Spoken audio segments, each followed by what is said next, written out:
everyone. Good evening and welcome everyone to this workshop on change leadership and advocacy. And we're going to learn a lot about how we can make the change that we want to be or we want to see. I'm going to actually pass it on to Firdaus to introduce our presenters because she's been working closely with them and she knows exactly what the plans are for the next 6 weeks. So over to you, Firdaus, and thank you. Thank you all again for being here, and thank you, Olivia and team. Thank you, Nuzhat, and a big welcome to everybody that's attending today. I'm sure people are rolling in, but just a very exciting phase for CCMW, which is a Canadian Council of Muslim Women. It is our first partnership with the Institute of Change Leaders, led by the dynamic Olivia Chow. Olivia, you are no stranger to us, especially to Toronto and to all the advocacy work that you have done and are doing for the community. So we welcome you on behalf of our organization. And initially, when we set out this training, we said it is going to be a free training for our community members. We want our community to be really, feel fully equipped when they take on a cause or an issue that they are passionate about. Sometimes CCMW has done a lot of advocacy, but when we do it, it's very ad hoc, it's very last minute. We are sometimes scrambling for resources, and we thought that this training would really help shape that up to make us more organized and to think maybe differently and strategically. So I welcome you, Olivia, today, and Amrit, and all the wonderful facilitators that we have with us today. Today is the first of our 6 sessions. So we have 6 sessions in all. And for all those who have registered, thank you. All attending the 6 sessions and doing the pre-survey that was sent to you all earlier today will be receiving a certificate in advocacy from ICL and CCMW. So without much ado, I hand it over to Olivia and her team to walk us through this wonderful session today. Well, thank you. Thank you for that introduction. Before I start, I'm going to ask Dawn, one of our team members, to do a land acknowledgement. Dawn, may I? Absolutely. I'm losing my voice a little bit. I've just returned from the Canada Games with the Indigenous Partnership Council. So hopefully I can make it through this. So Sego everybody, Ziwagwego, Don Miracle, Yungyats, Kungwe Homage, and Gahaga, Gaderi Wabiansta, Toronto, Nigi Dero. My name's Don Miracle, and I'm from Tyndonega Mohawk Territory. I sit with the Bear Clan. And I just wanted to start us off in a good way here today with some good words. And I'm really happy to see in the chat that some people have already done it as well. So while a lot of us are here from Toronto, and I'm going to share this Toronto land acknowledgement, I encourage all of you as well to, if you know the traditional territories that you're calling in from or that you're from as well, to share those in the chat as well too. So Toronto or Toronto is on the traditional territory of Haudenosaunee speaking nations, including the Huron-Wendat, Peyton, Seneca, and Mohawk nations, and was more recently joined by the Mississaugas of the Credit. This territory is covered by the Dish with One Spoon Wampum Belt Covenant, which is an agreement between the Haudenosaunee or Six Nations Confederacy and the Anishinaabe or Ojibwe and allied nations. And this is an agreement that covers a section of Southern Ontario to peaceably care and share for the lands and the resources around the Great Lakes. And so what this means is that by living and working in this area, we all have a responsibility to the environment and to each other, to our relationships, to humans, as well as to the environment around us, to treat each other with peace and friendship and respect, not just for us, but also for the 7 generations of the coming faces. So just remember that everything that we do has an impact on the coming faces as well too. And I welcome you all and look forward to all the wonderful work that we can do together. Nyawam. Thank you, Dawn. I am sure everybody knows how to use Zoom. I'll be very surprised if you don't after the pandemic. We want to encourage you to put it in the gallery view if you want to, or speaker view. Put your pronoun in and mute yourself. You're not speaking. We will unmute you. any questions on probably not on how to use Zoom? We're good technically. And if I could get our tech team to let people in, there are 2 people now waiting. Yeah, this is our agenda. And sorry, pardon me. And we're going to do a welcome introduction.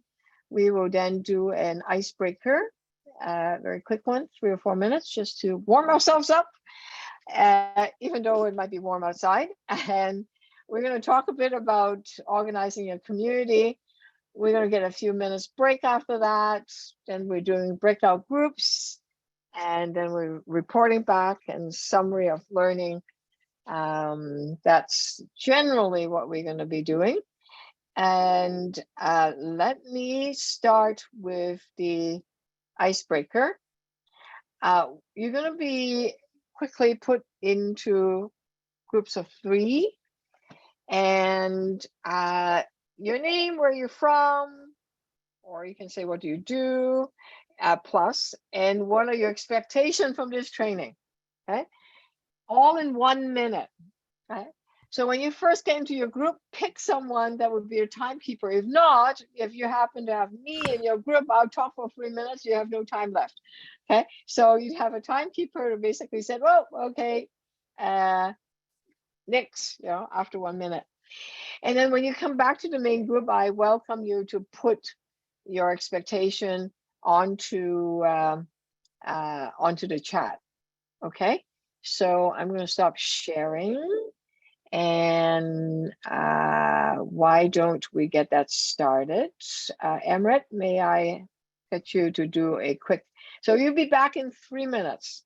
All right, really fast, just to say hello to each other. Yep, I'm opening the rooms now.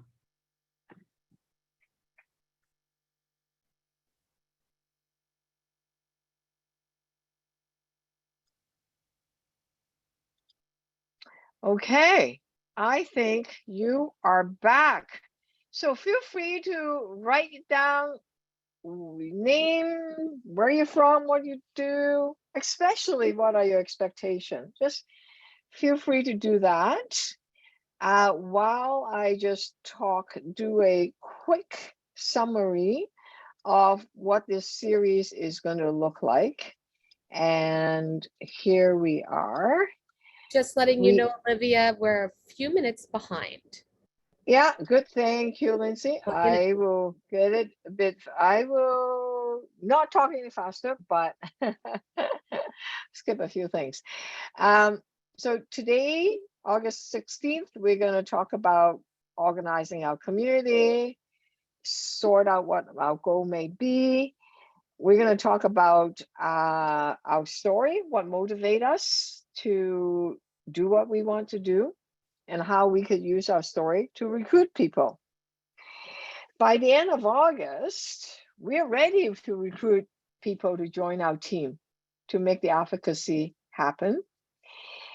And then you have this big, fabulous celebration, anniversary celebration, which no doubt will be fabulous. So we're going to take a bit of a break while you celebrate and give you more time to recruit people to join your team, okay?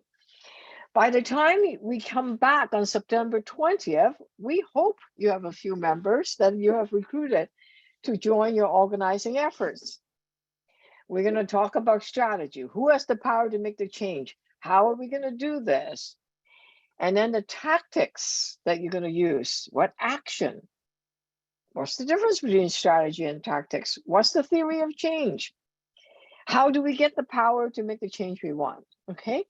And then session 6 will be, well, now that we have we know what the plan, the tactics, what action we're going to take, we need a plan. When are we doing that? What kind of teams? How many teams do we have? Mostly, who does what by when?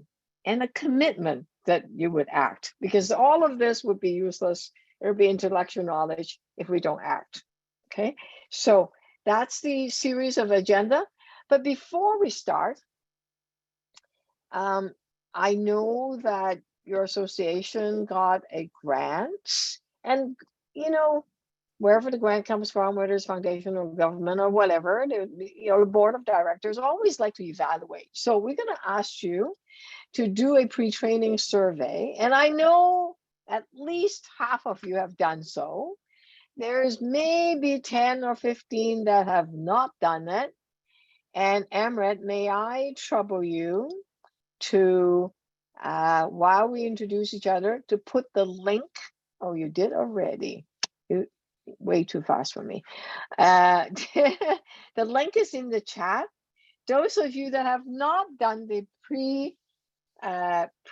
pre-survey, please do that. We're going to ask you to, at the end of the October 5th session, do another to see where you've whether these 6 sessions have assisted you or not. If not, I'm going to cry if it doesn't help at all, but I'm sure that it would make a difference. While you do that, I'm going to talk quickly about who we are, what we do. You probably know Olivia Chow as a recovering politician, but my parents both taught, and I was a school trustee.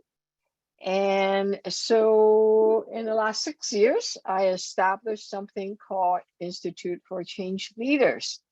You might say, what do you do? Well, we want to fight today for a better tomorrow. We want to learn effective political organizing skills, practical, effective skills.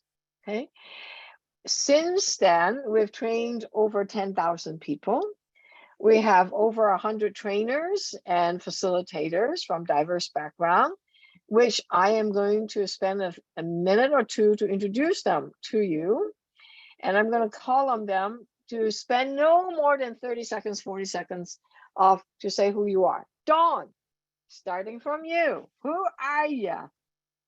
Sego. So I'm an Indigenous educator, and I came out of my mother's womb an activist, but I only learned how to become an organizer since working with Olivia. I've been working in Indigenous communities for over 3 decades and educating in Indigenous communities and beyond for about 25 years. And I've been working internationally, teaching and working with the Institute, and consult, and I'm a corporate trainer as well too, and I teach Indigenous studies. Okay, and what about Felicia? So less than a minute, 30 seconds. I can do it. 2 lines, who you are. Good evening, everyone. My name is Felicia Samuel. I am a teacher and I am a former union executive member.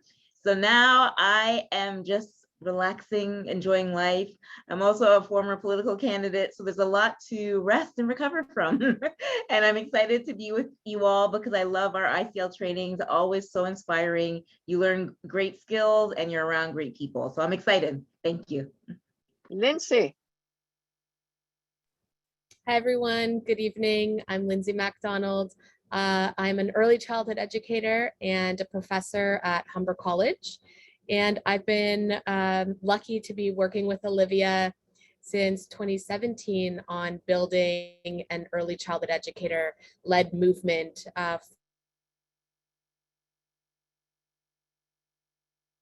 Uh-oh, she froze.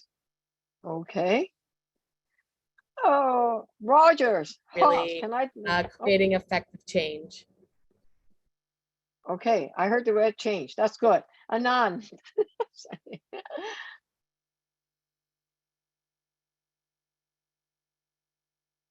Nankasim. Unmute. Oh, don't tell me you're frozen too. I'm Anam, and I am one of the facilitators with ICL. My background is I studied chemical and environmental engineering. Then I was a former MLA in Calgary with the government of Alberta. So I've got this political background as well. My goal is to basically, I'm based in Toronto right now, and my goal is to advocate for social justice and bring the change in the society of Canada. And I'm happy to be with you all today. Thank you. Sorry, my Iman. computer is freezing, so. It's okay. It's okay. Iman? Hi everyone. So my name's Iman. I'm a marketing assistant with ICL. I'm currently based in Oakville. And yeah, it's really great to meet all of you, and I'm excited to be here today. Amrit. Hi, my name is Amrit Parhar. My background is in criminology and my master's in immigration and settlement studies. I am the training manager here at ICL. I'm also a facilitator. Very happy to be here and excited to see what we come up with tonight. Mm-hmm. Thank you. That's our team. And then there's me. I noticed that many of you have been asked to identify an issue that you want to work on. And I noticed that is breaking down into three main areas. One is on gender-based violence. The second is on Islamophobia. And third is Palestinian rights.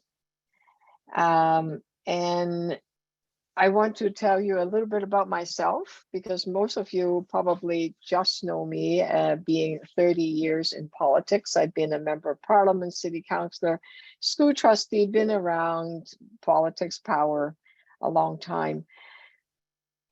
So most people won't describe me as being lacking in confidence or not willing to speak out.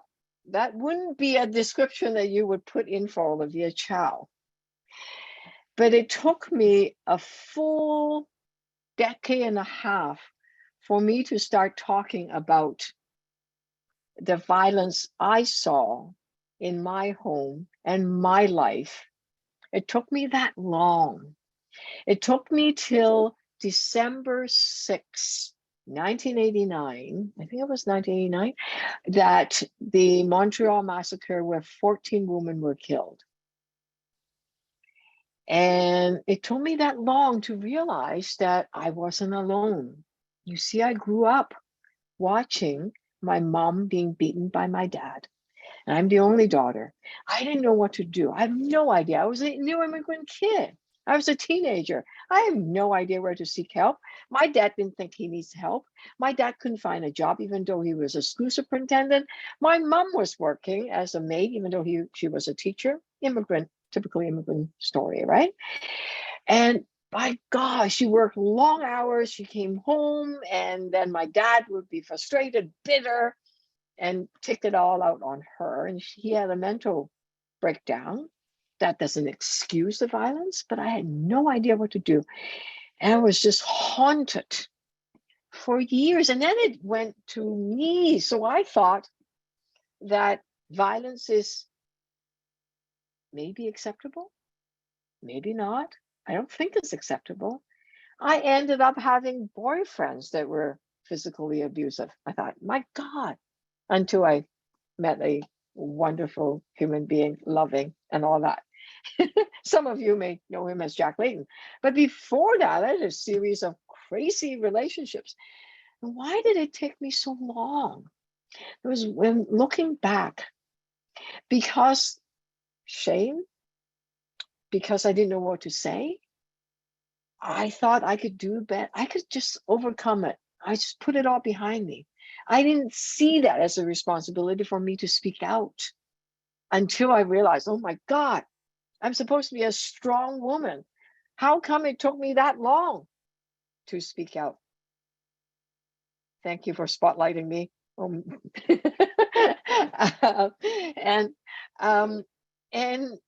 I realized that I need to teach people, to give them the power, especially women, to speak out. So I spent 6 years teaching a program in George Brown called Assaulted Women and Children Advocacy and Counseling Program when I was a city councillor. Once I became a member of parliament, it was too far, it was too hard. This is before Zoom, to teach, so I left that. Once I stopped being a politician, I thought, wait a second, I need to come back. That's why I created the Institute for Change Leaders. So it's an honor and a pleasure for me to be able to work with you tonight and for the next 6, well, any number of weeks, and be able to hear your story, be able to feel the power among all of you to make a big difference in your community. I'm excited. My team is really excited. And it is so amazing that you're here with me. That's a bit of a long introduction of who I am. I know some people would say, my timekeeper, and say, Olivia, you're way over time, but I will now speed up. Olivia, what are you teaching? Who is this guy in red? His name is Marshall Gans. He is standing in front of something that is a Jewish scholar, turn of the century, which is saying, if I am not for myself, who will be for me? Who am I, really? What motivates me? If I am for myself alone, what am I? We're here for each other, all of us together. That's where the power comes from. If not now, when? We have to take action together. Okay. So he's standing in front of Harvard Kennedy School. The curriculum that I am delivering and my team, ICL, is delivering, Institute for Change Leader, is from Harvard Kennedy School. Okay. And this is what leadership we define. Anand, do you notice something about this leader? Is it obvious in terms of gender? Am I Is it the leadership slide, you mean?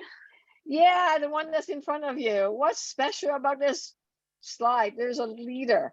Yeah, right? there's a woman leader there. Exactly, a woman leader. It's about time we have more women leader, don't you think? Yes, absolutely. Given that you put yourself out to run as an MLA and you did it.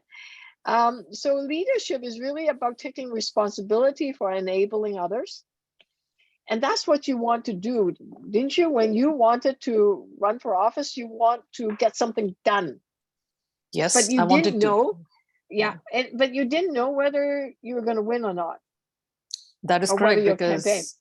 yes, because I believed in what I can do. I'm not going to hesitate to go for what I can do potentially, and fight for the outcome, regardless how the outcome is going to look like. Mm-hmm. But there is something very special about this. I'm going to ask Lindsay to jump in, because you organize a huge number of childcare workers to achieve enabling others. What does enabling others for you mean? For you, what does that personally mean to you? What did you do? We brought them this training. I mean, this was step one. Can you hear me okay? Mm-hmm. Yeah. And for us, that was enabling early childhood educators to take control of the kind of chaos that was happening around them in their field and in their workplaces, and gave them the skills and the tools and the resources to put their ideas into action and to lean on each other in building a movement led by early childhood educators for early childhood educators. But it started right here. Mm-hmm. And congratulations, you managed to get a national early learning and childcare program. My God, only $30 billion. Excuse me, it's not a lot of money. Some of us, have been fighting for it for 30 years, 40 years. Yeah. So really enabling your people, in your case with childcare workers, to turn their resources into the power they need to make the change they want. But it started off, this is the organizer journey, right? It started off, oh my God, the problem, bad housing, Islamophobia, gender-based violence. And you talk to your coworkers and share your stories. You form relationships. You were out there recruiting a lot of people, weren't you, Lindsay? You weren't holding hands with them though, right? Sometimes we you like were. to hold hands, sing songs. So who are your people, Lindsay? Who were So your people? Who are your Our- people? our people are early childhood educators, childcare workers, teachers, educational assistants, parents, families, caregivers, and of course, children themselves. So you form a big team, right? You rally for change, and then you strategize, which we'll talk more about later on. Came up with an idea, what kind of resources you have to get the power you need to get the goal you want. And then you took action. And there you are. So really, this course, this program, this workshops is a leadership program. It's taking your team, sharing the story, sharing the commitment, sharing the structure, strategy, and taking action to get to the goal you want. Pretty simple. The first 3 sessions is going to be about story, teamwork, and building relationships. Okay. And then the next 2 or 3 would be strategy, action. Well, strategy, tactics, action. All right. Here we are again. That's, yes, it is female. Even though in House of Commons it's not mostly, only a third is female, if that. So it's people sharing same interests. In this case, is coming together. Muslim Association, Muslim women. Okay, that's a community. By working together, we become a constituency, and we form different groups of people and what kind of teamwork. We're going to talk about teamwork, and then we're going to talk about power. Big time, because we need to figure out who has the power to make the change. Is it the imam? Is it the religious leader? Is it our government? Is it local? Is it provincial? Is it federal? Is it my household? Is it my principal? Who is it that has the power? Okay. And then next session, we're going to talk about the heart.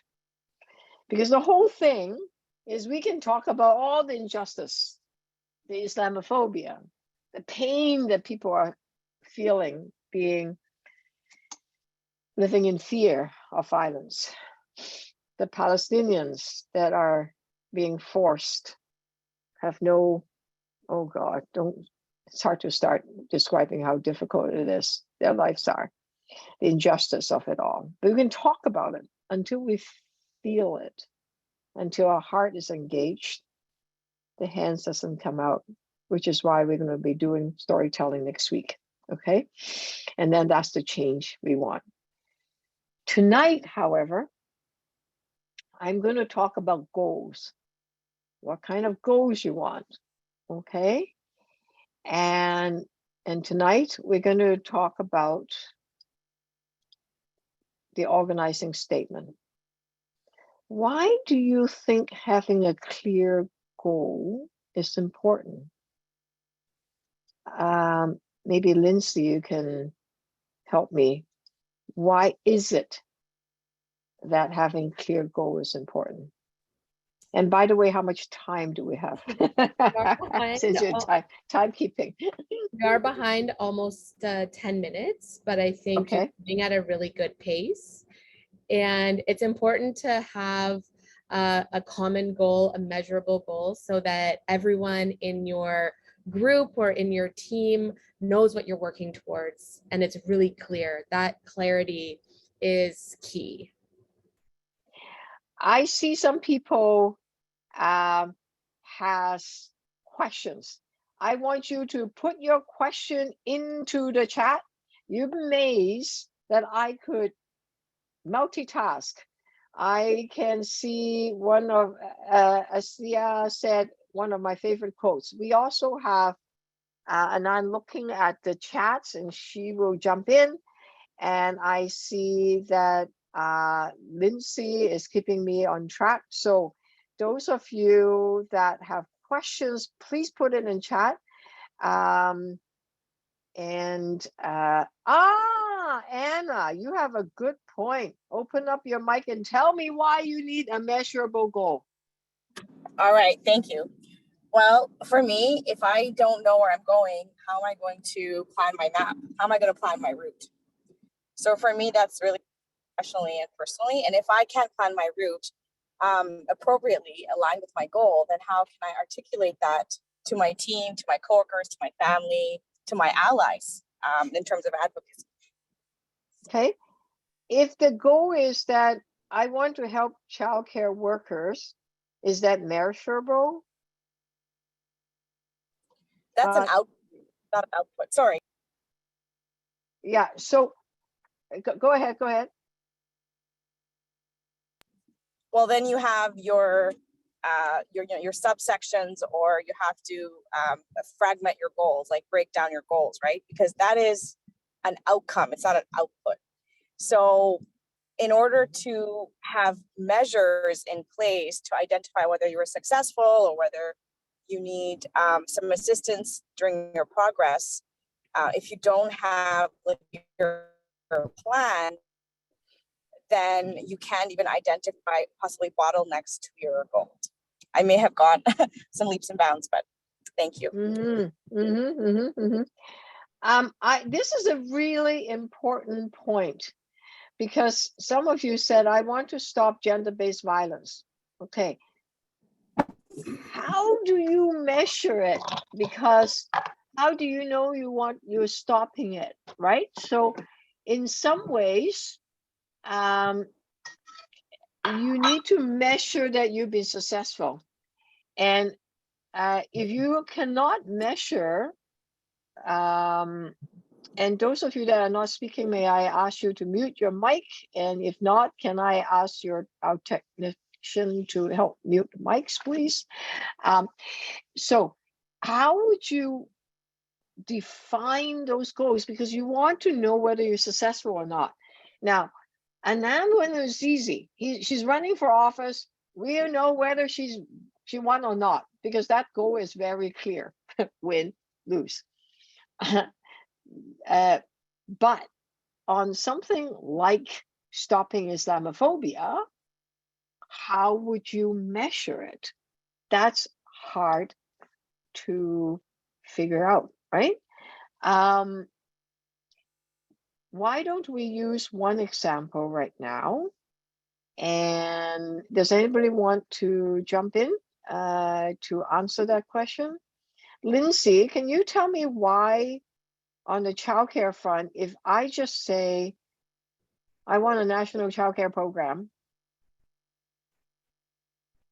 that may be the mountaintop goal, but there might be 5, 10 more steps in between. Okay. Try 100. What's measurable? 100. So what would be a measurable goal? And we'll come to that in a second. What would be a measurable goal in that case that you started off with? So now that we have the agreement signed for the National Child Care Program between the provinces and territories, it's really about focusing in now on the wages and working conditions for early childhood educators. So it's knowing when, which part to focus on instead of only looking at that mountaintop goal, of having affordable childcare for every single family in Canada. You have to think politically, you have to think in terms of policy, you have to think in terms of funding. And so right now we're looking at how to recruit and retain early childhood educators in the field. So that's the goal. Okay, that's perfect. Right all now. right. Yes. Yeah. Ms. Jaffrey, Madame CEO, is it executive director or CEO? The executive director. Executive director, okay. But actually that, this is a team of people, volunteers and all kinds of wonderful people that are part of our organization, our community. But, when you asked about measurable goals for that we could look at for gender-based violence or Islamophobia, I would say that one possible goal, which is going to be very far, reaching, because it's so hard to end gender-based violence. You know, it's a global phenomenon. It happens everywhere in the world. But in our own communities, there are two types of violence. One, they're gendered. So we have Islamophobia that, you know, unfortunately results in violence against Canadian Muslim women, particularly those who are racialized and visible by what they wear. And certainly, you know, it doesn't matter about what you wear, but that has a very important role in actually being attacked and assaulted. So if you wanted a goal, you could say we'd like to see a reduction in the incidence of gender-based violence against Canadian Muslim women. And we may want to categorize them in, you know, gender-based violence that is intimate partner or violence or domestic violence. So, you know, internal to the family versus externally incidents of assault that happen because of your faith and race and other intersectional identities. So it can be very concrete, but one of our biggest challenges, and I'd like to learn how we resolve it, is that for you know, police or hate crimes that are reported to the police or violence that's reported to the police, a lot of the data are not disaggregated from an intersectional sort of slicing. You know, they're all lumped together. So we really don't know what the incidence of violence is against Canadian Muslim women and girls specifically, and what the motivations were. You know, whether it was domestic violence, intimate partner violence, or Islamophobic violence. So anyway, I know it's a lot of stuff, but you know, some things for us to think about, particularly for the CCMW folks that are here. So let me push this a bit more. Sorry. And I'm wondering whether Anand can help me scribe, or Lindsay can help me scribe into deck 52 and write down what Ms. Jeffrey have said, okay, as a goal. What is our goal? Okay. So are you thinking of like lowering it by 10%, 20% in a year, for example? That would be a goal, you know, a reduction of, because you want to measure it. Is it measuring by 5, 10, 20% or something like that? I would like to keep it low, you know, 5 or 10, I don't know. That's because we don't have baseline data to begin with. You know, maybe getting baseline data could be one of the first goals. and getting baseline data, but also, you know, getting disaggregated data, or advocating to government to disaggregate data that includes all the intersectional identities of the victims and survivors, because right now the data are very poor. Or jammed. Yeah. So I mean, we could do our own, you know, standards based on the folks we're already serving. We can say, you know, we have a goal. Ideally, we wish we didn't have any clients, but we do, you know.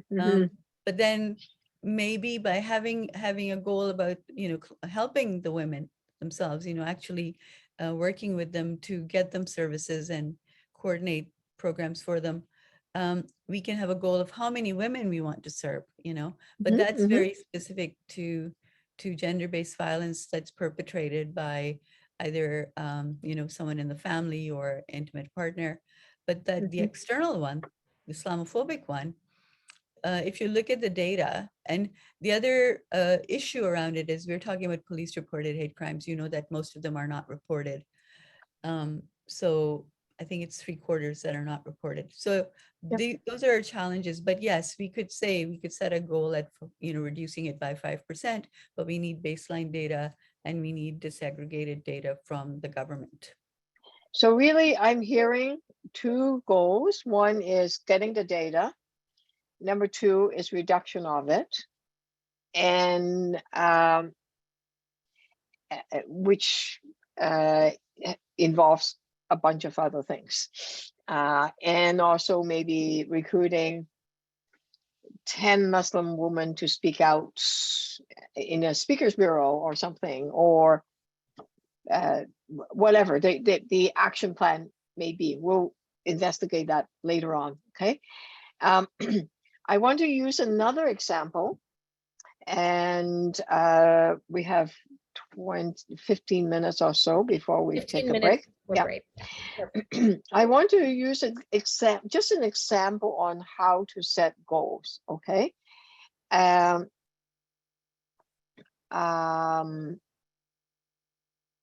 Yeah, the problem is a lot of people don't report, okay? That is, yeah.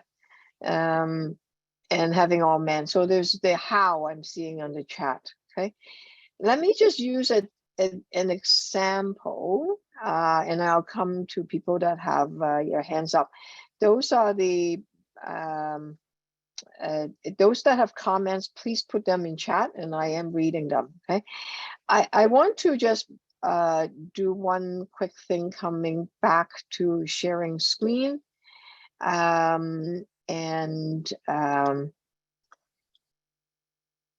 Last July, there was an national summit on Islamophobia, and 61 recommendations came up. Okay. And then a year after the summit was done, there's a report that identified what has been accomplished, and what hasn't been done. The white ones are the ones that has not been touched. The one with a red circle are the ones that are, the government said they're working on it or something like that, or done. And the red ones is they are starting to deal with it, okay? So I'll just pick two for an example. And one of the reasons why you have not been able, Ms. Jeffrey, on getting the information from the police, because it's not in the criminal code. If the criminal code said that it's a hate motivated assault for Muslim, and that would, then that's obviously Islamophobia, then you can actually count to say, oh, how many people have been charged under the criminal code and assaulting women based on hate, Islam, a Muslim woman. Then you can actually get the data. You can't get the data because there's no criminal code that will charge people with hate. The Americans have it, Canadians don't have it. So that's why it's one of the recommendations from the summit, and the government hasn't done anything about it. Another one, I'm just picking it because this one is sort of happening.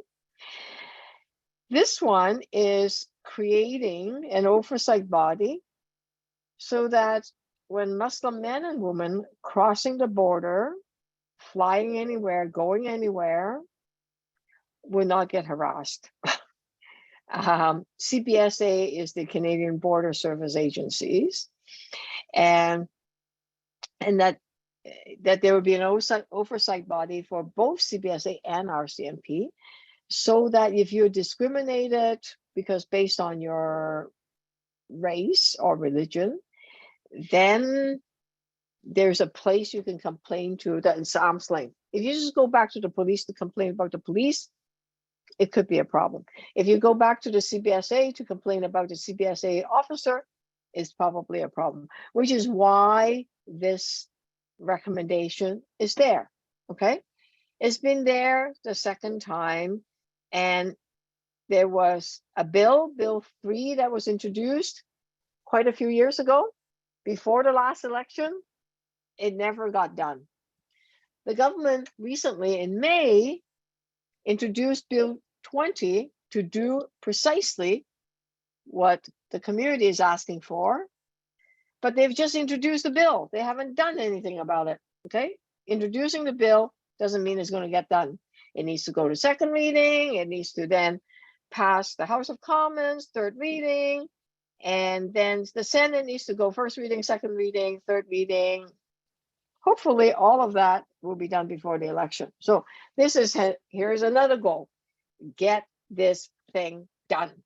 been talking about it for like 5-10 years. Just do it. Okay. So those are some of the examples, if you're interested in Islamophobia, on top of the gender-based violence ones that you could work on. All right.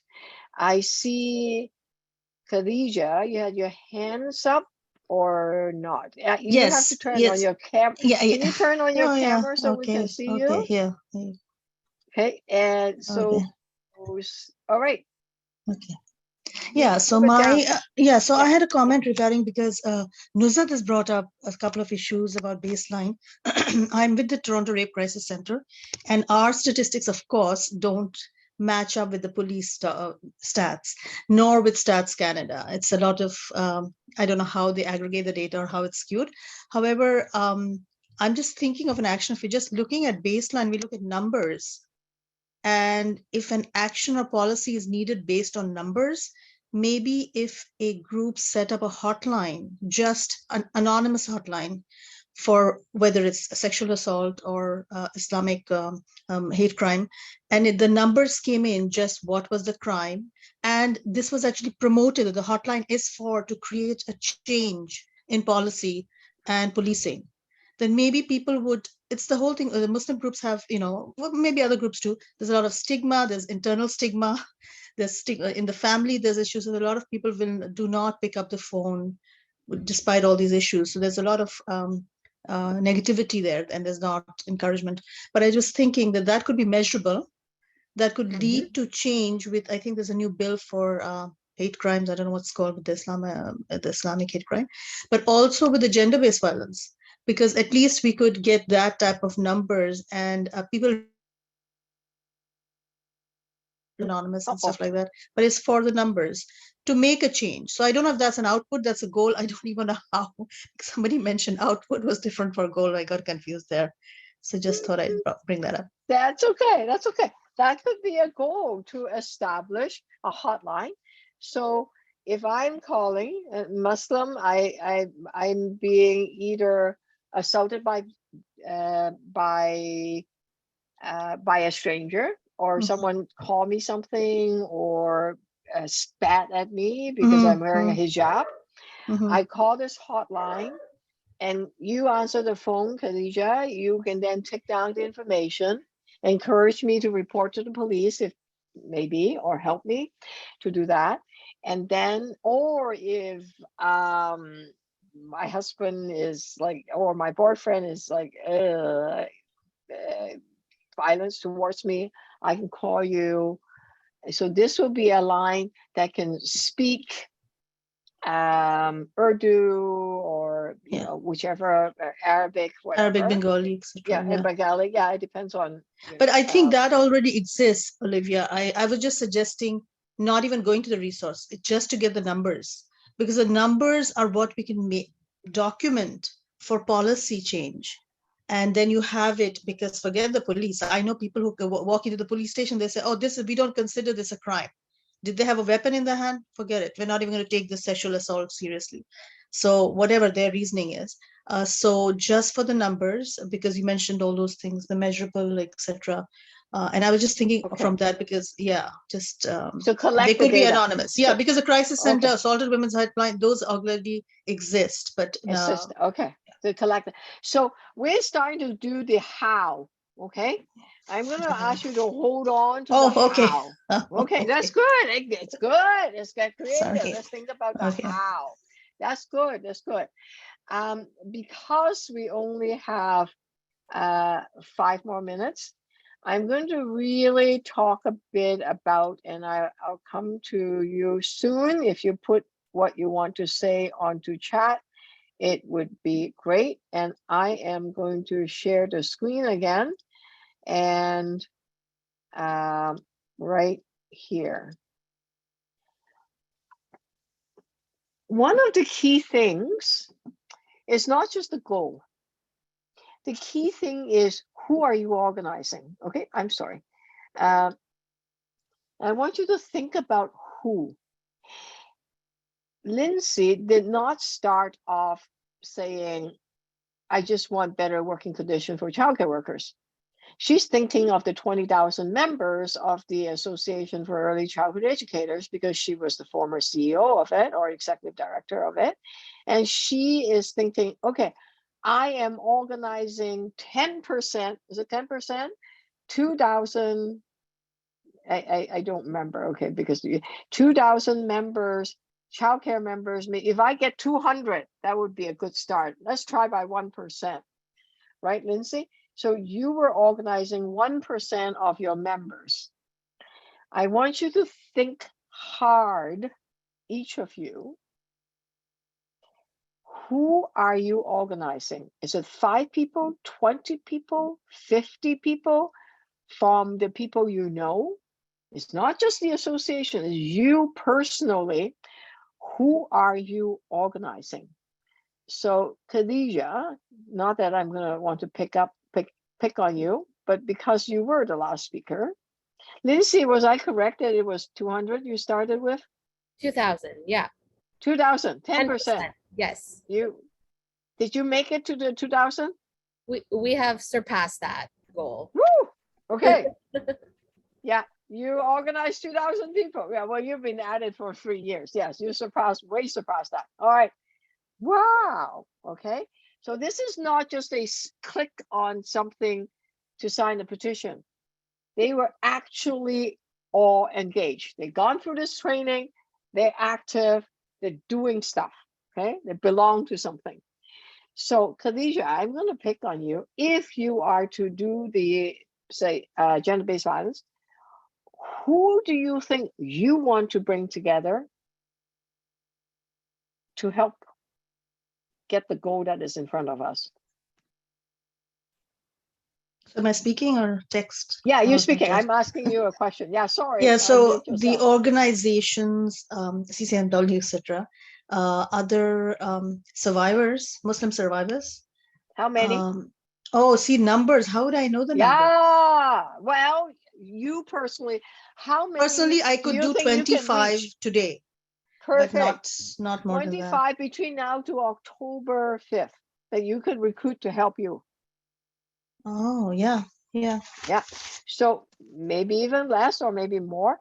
So this is a personal commitment that you don't have to actually lock it down, but I want you to set a goal that personally I'm going to organize, bring together 25 Muslims, women survivors of GBV, okay, to work with them to do XYZ. We'll do the how later, okay? The who you're bringing together is really important. And everyone will have a different one. Collectively, the Muslim Association will have a collective one. But they need to know how much strength they have. How many can you bring together? Then we can start adding it up, counting our fingers. It may be if you have 50 people, 25 each. Uh-oh, my math is not very good. 125, 1,250. Am I right? I just make that up. If you have 50 people, 25, 1,250 people, maybe, I don't know, something like that. So you're talking about just individuals or also organizations? Individuals. You can say through 5 organizations. Yes, okay. Okay, or 2 organizations. Name your organizations. The more specific, the better. The goals, the more measurable, the better. Because we want to have a plan that we could look back and say, well, maybe I didn't get 25. I got 20. That's decent. Oh, wow. Lindsay first said 2,000. Wow. We overshot that one, did we? Okay. It's not the first year, but you kept building and building and building. It's good to set a target so that you know whether you're going to be successful or not. Okay. It's 7 o'clock. I'm going to take a 5-minute break. If not, Lindsay will cut my mic off. And we'll come back. When we come back, We have a break. We're going to break into groups, and I will come back and give you more details, but I need you to begin to write down personally. And in your group, you're going to be supported by a very skilled facilitator, which is the ICL team, which you just met earlier on an hour ago. And we will get from you who you're organizing, what is your goal. And I have tentatively said for phase 1, we want to see something accomplished by October 6th, phase 1. Okay, so don't be too ambitious, because you might be a bit busy between now and October 6th, but stretch yourself. Okay, so think about what you can do. Whew, what do you think? Yes, man-to-man violence, of course, there's of that. Okay, any questions? We're talking about women, Muslim women, or LGBTQ, but woman, because at this point, Wendy said, okay, we're ready. Let's take a break and we'll come back, and then we'll talk about what you will be doing in your breakout groups, and we'll divide you into groups. Okay, excellent. When are we coming back? 5 minutes? 5 minutes. 7:07. Is 5 minutes okay? Is it enough? Yep. Okay. All right. 7:07. We'll be back. Right. This meeting is being Perfect. recorded. Okay. Good. Farah disappeared. Okay. We keep inviting you back. All right. Let's hear from the group. Should we start? Who's group 1? Who's on group 1? I think Dawn, your group is group 1, right? Or is it Lindsay? But don't be shy. You're all going to present. So I volunteered. Sorry if I'm speaking over anybody. It's just that I didn't have the link, but I can maybe. It's okay. We'll share it. Dawn will share it. Yeah, cool, don't cool. worry. I have the link. So right off the bat, out of memory, we were identifying that we'll communicate with the youth, and allow them to have a space to open their experiences about Islamophobia. And we were very eager to identify different roles or people who can help validate them within the Muslim community. And it was, I was trying to converse it with outside the Muslim community, but that didn't happen yet. So within the Muslim community and the different branches of the Muslim community, leaders, organizations, definitely a lot of a lot of spotlightable gathering organizers in Canada. And essentially it was in hopes to allow these youth, or whomever the 50 will be, maybe based on criteria, because we would want to go closer to marginalized and disenfranchised folks to have that connection with Islam, to be able to essentially have their experience validated and understood and better embraced. And the ways that we would do it is schedule the 3 sessions, have those agendas be properly structured, and the themes be clear and inspiring and motivating for them to have the discussion. And hopefully, for sensitivity, privacy, that kind of accommodation, we would definitely want to facilitate. But yeah, it is to innovate our Islamic social fabric. And once we get to the how and the when, that's when hopefully we can figure out the specific objectives of change and discussion points that can make it effective. Thank you. You can stop screen sharing now. Well done. Okay. Who have questions? Anyone have any questions about that team? No, okay, that's very specific. Good, thank you, thank you. Next team, Lindsay, you're next down on the list in my, I could share screen for you if you want. Okay, yes.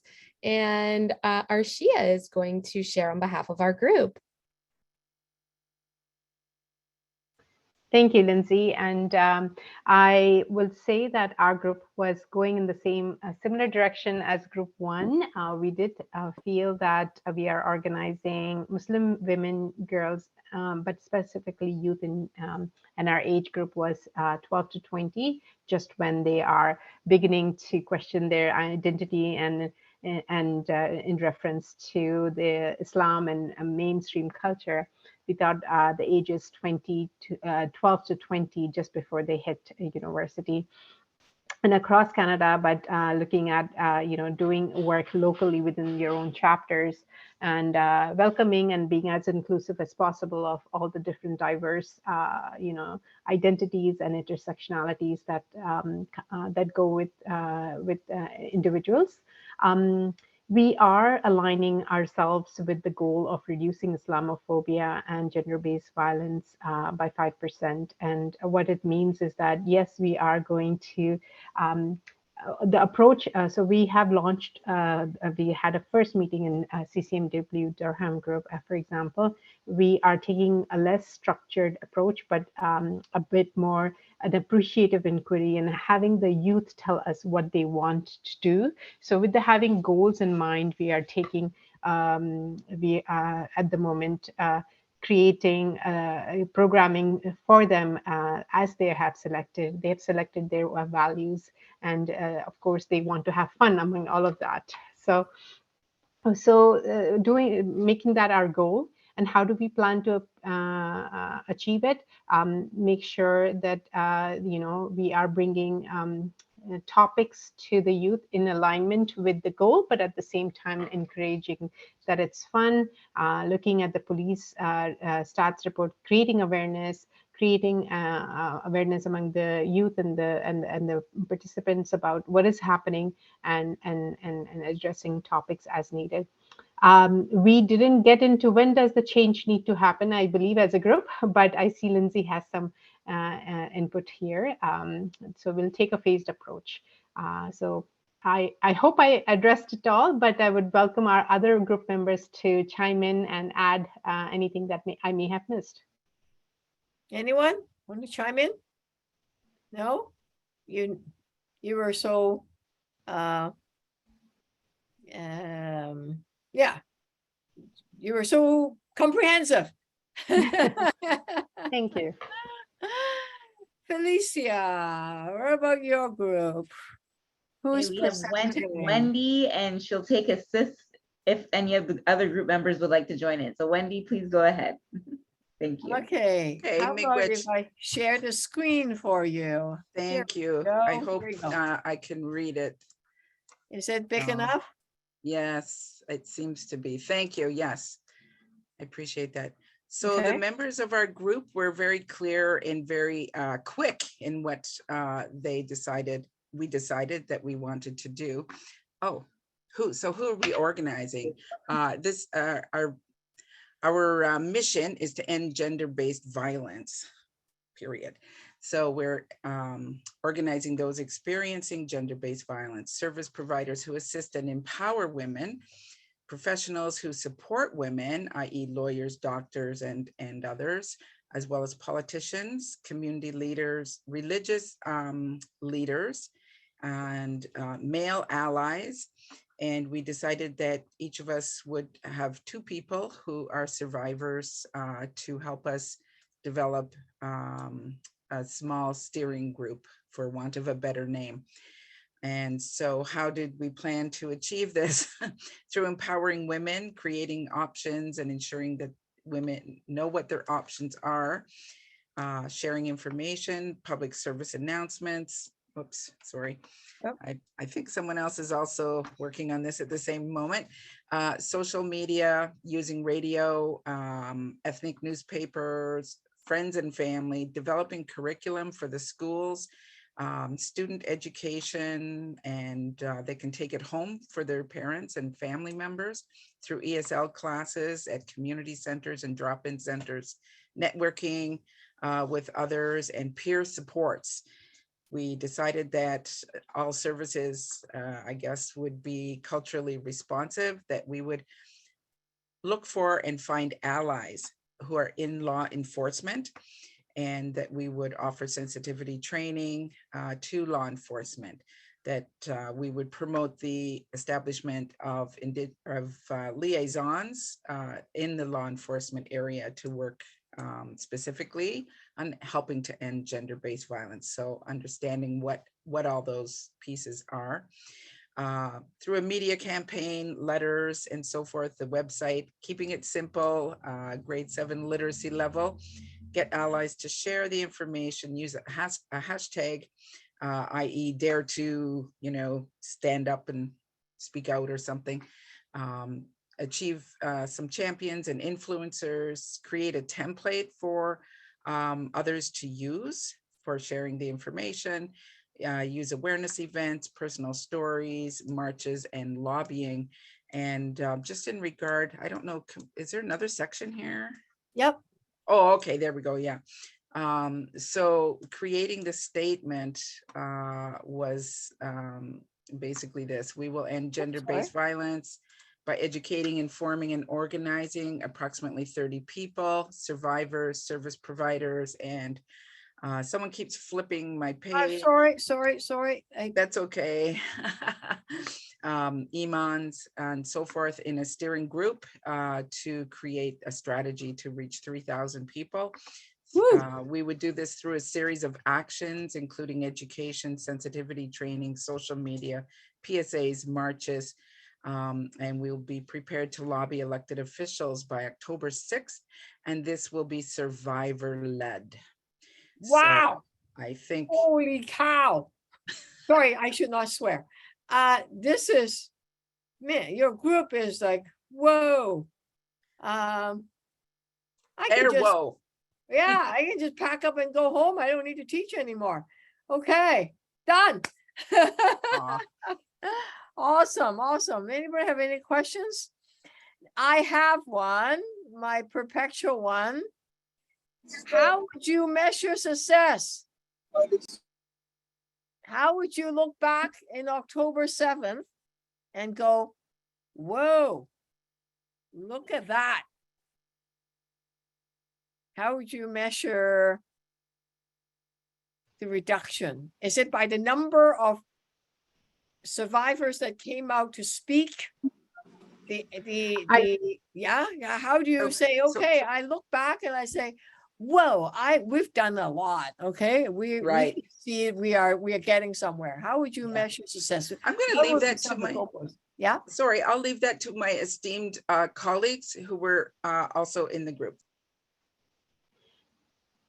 I think we would measure by the number of people we reached. Okay.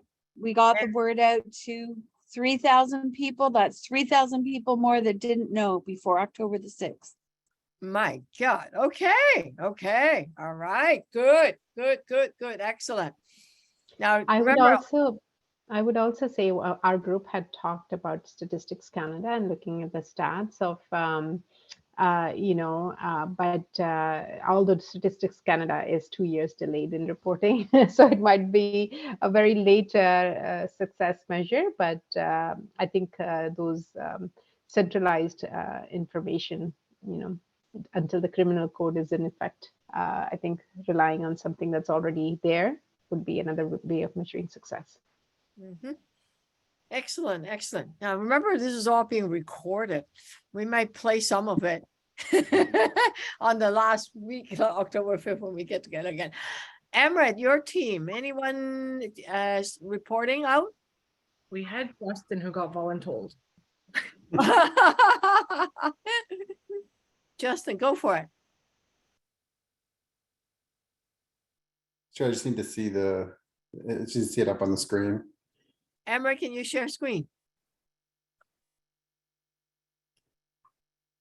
Yeah, so we were kind of a group that we were kind of the other group. So we had just picked, you know, what we had first put down for what we wanted to kind of learn about, and they happened to pick mine. So it was around affordable housing, right? So we would be looking at kind of we were cognizant that this could be, you know, a really big project that could take a lot of time. So we're trying to focus on what the initial kind of what the initial thoughts were, and what we could do initially within a shorter time frame, knowing that things like, you know, building stock and securing stock and renovations and things like that can take quite a long period of time.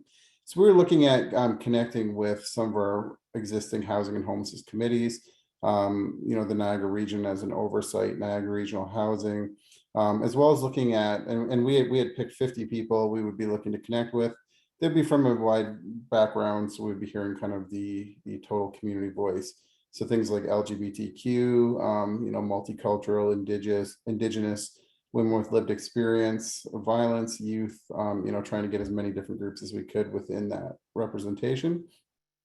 And kind of what our goal, something we could work on that would help out, you know, apart from, you know, improving and building stock, is around things like we identified rent supplements as an easy way. So that can get people into housing quickly without having to do that really time consuming work. So adding, you know, additional 100 rent supplements is what we had looked at through at least 3 different social service agencies. So that would be what our initial goal would be. We'd also want to be taking a look at things like what is needed, what is available, what is the current stock of affordable housing and units, what is the current stock of rent supplements, how many people can be helped, as well as things like, you know, wait lists, and to get that overall picture of you know, how much is actually needed. We'd be connecting with, you know, things like the government, the region, different networks through the area, social services, housing providers, housing first workers, and housing and homelessness providers. So we had kind of looked at that, and you know, that I hear a lot of noise. I don't know if someone's asking something, or but we were looking at that kind of initial work being done kind of within about 6 months. So we identified that'd be very hard to do by October. Justin, I'm going to jump in and challenge you on one thing. Okay.